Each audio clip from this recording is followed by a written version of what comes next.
land of diverse cultures, land of many faiths, land of countless peoples.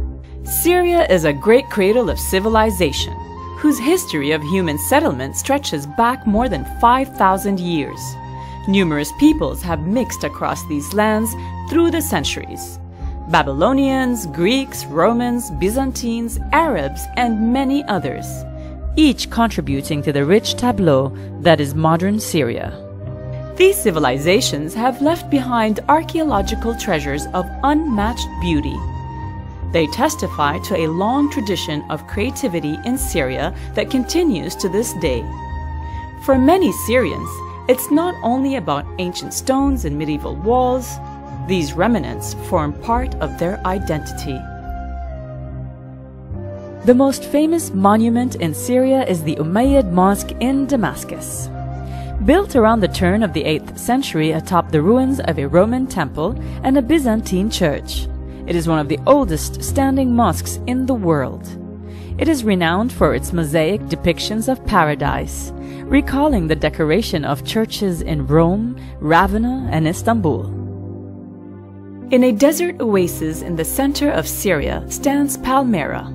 2,000 years ago, the city was a center of trade spanning the Mediterranean and Central Asia. Her temples, colonnades, and tombs bear witness to her wealth and the many cultures that mixed here. From 267 to 274 AD, Zenobia, Queen of Palmyra, led a short-lived rebellion against the Roman Empire, which has been memorialized ever since in art, poetry, and song.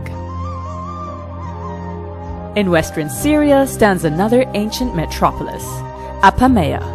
It is renowned for its great Cardo Maximus, lined with hundreds of columns and stretching for over a mile. In antiquity, it was a center of Platonic philosophy and later of Christianity. Beside the ancient ruins stand a well-preserved 13th century castle, Qal'at al-Mudiq. Nearby stands the Crusader fortress of Crac du Chevalier, widely regarded as among the finest examples of medieval castle architecture in the world. Built between the 12th and 13th centuries, the fortress guarded a strategic gap between the Mediterranean coast and inland Syria. Inside her massive stone walls, the Crusaders built an elegant chapel, which was converted into a mosque after the Mamluks seized control. Further north, the city of Aleppo is home to Syria's greatest medieval monuments. The largest city in the country, and perhaps its most diverse, Aleppo is home to an imposing 12th century citadel, built atop a hill that has been the site of numerous temples and fortresses over the centuries. Aleppo also contains one of the finest souks in the Middle East, a warren of winding alleyways and storerooms which dates mostly to the period of the Ottoman occupation in the 16th and 17th centuries. There is also the Great Mosque of Aleppo, whose foundations date to the time of the Arab conquests, but whose present structure was built mostly after the 13th century. Finally, there are the dead cities of northern Syria, the remains of vibrant farming communities from the Byzantine period, built in a highland region known as the Limestone Massif.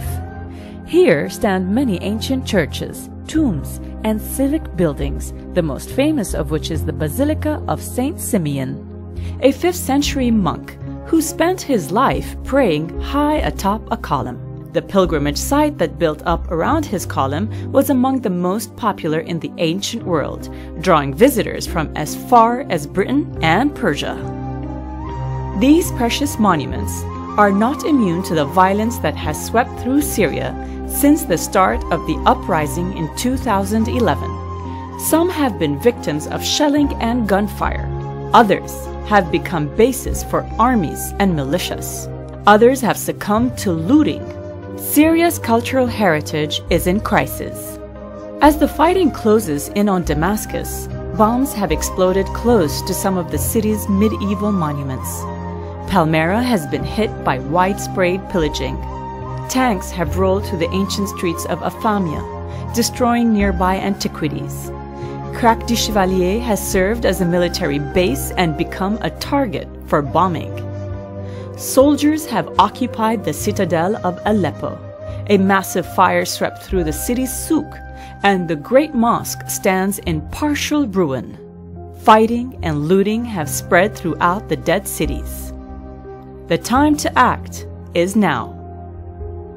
Damage to Syria's heritage affects the country's economy, which relies on tourism and foreign visitors. Damage to Syria's heritage robs the world of priceless relics of a shared human past. Above all, damage to Syria's heritage is damage to the soul of the country. Join us in saving Syria's patrimony and in turn, help us save Syria's identity for future generations.